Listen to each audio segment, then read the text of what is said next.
Now, from the studios of Into Tomorrow in Miami, this is ITTV.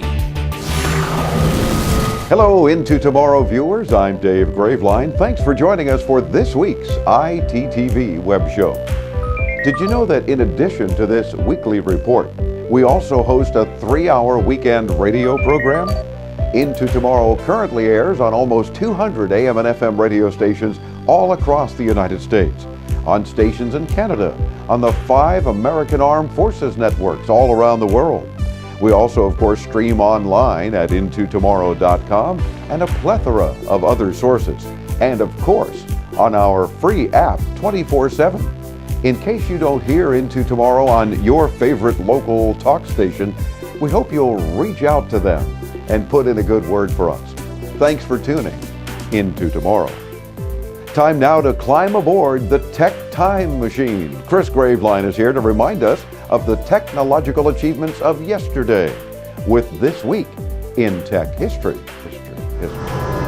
This week in 1846, an artificial leg was patented by B.F. Palmer of Meredith, New Hampshire, who got a leg up on all the other competition, according to the U.S. Patent Office. In 1892, the first successful automatic telephone system was introduced in LaPorte, Indiana. Almond Stroger, an undertaker, came up with the idea because the non-automatic system made it possible for his customers' calls to be intercepted by his competitor. In 1946, a coin-operated television receiver was displayed in New York City. To sneak a peek at various test patterns and a model of Felix the Cat, folks dropped in a quarter. And this week in 1993, Microsoft Windows for Workgroups 3.11 was released. The operating system boasted improved support for NetWare and Windows NT and slipped in numerous architectural changes to improve performance and stability, changes that later found their way into Windows 95. That's our look back at This Week in Tech History, brought to you by IFA Berlin, the global innovation show for consumer electronics and home appliances. Get more info at ifa-berlin.com. Don't forget about our free once-a-week tech newsletter. If you don't already subscribe, you should. Stop by IntoTomorrow.com and look for that red box that we always talk about. Enter your email address and then click the link in the confirmation email you'll receive. That's all there is to it. We'll see you in your inbox each week. And while you're online, make sure you subscribe to our ITTV channel. Stop by our site again at IntoTomorrow.com, click the YouTube link, and then hit the subscribe button. It's that easy. Subscribing to our YouTube video channel will ensure that you don't miss any of our weekly ITTV updates and our occasional video snacks on other products and cool services. Chris will be back in a second with our Product Spotlight segment, but while he makes his way over to that studio, I want to remind you that if you have any questions about anything we discuss on ITTV or our 3-hour weekly radio show, or about any consumer tech anytime, you can call us toll-free from anywhere in North America, or Skype into us from anywhere in the world for that matter, via the Ask Dave hotline, 1-800-899-INTO. That's 800-899-4686, at your convenience 24/7. And remember, you can also use our free Into Tomorrow app to send us an audio question. We love hearing you. We often award special prizes to our listeners who do just that. Combining devices seems to be the new trend these days. We have phablets, which are sort of a combination of phone and tablet, and some manufacturers have come out with a notebook computer that turns into a tablet. Well, Chris has been using a really cool one lately and shares his thoughts with us on this week's Product Spotlight. I was introduced to one of those convertible devices recently at IFA in Berlin. This is the Lenovo IdeaPad Yoga 11S. It's quite a change from the full-size laptops that I have been used to for so many years, but I thought I'd give it a shot, and honestly, I'm glad I did. This device looks like a standard Ultrabook computer, but it has a 360-degree flip and fold design, so you can fold the device all the way over and it becomes a nice Windows tablet.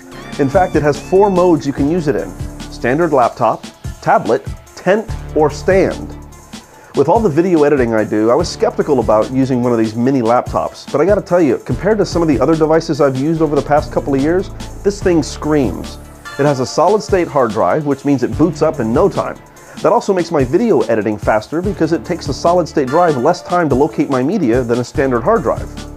The 11.6-inch screen was great for editing our IFA videos on the plane, and when I got home, I hooked the IdeaPad up to a 27-inch touchscreen monitor Added a Bluetooth keyboard and wireless mouse, and then I basically had a desktop replacement, while still keeping my touchscreen capability. I'm using it with the ViewSonic TD2740 monitor. I'll have a separate product spotlight on that coming up in a few weeks, so stay tuned.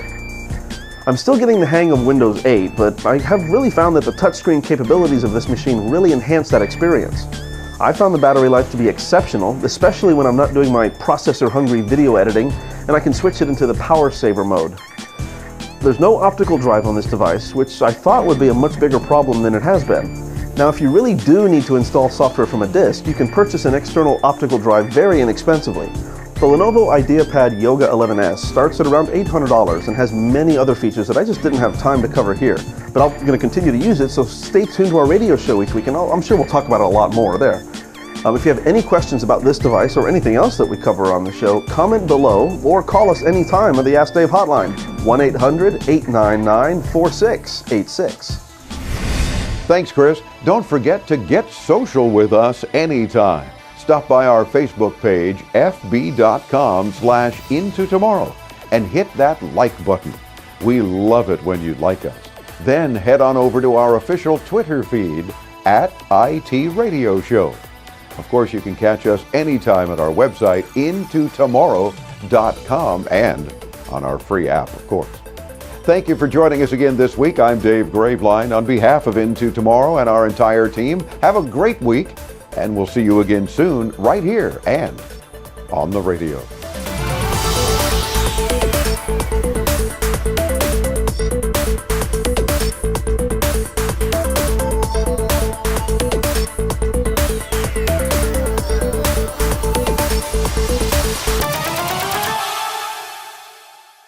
Of course, you can catch us anytime on our website at 2. That's what I get for ad-libbing most of the way through.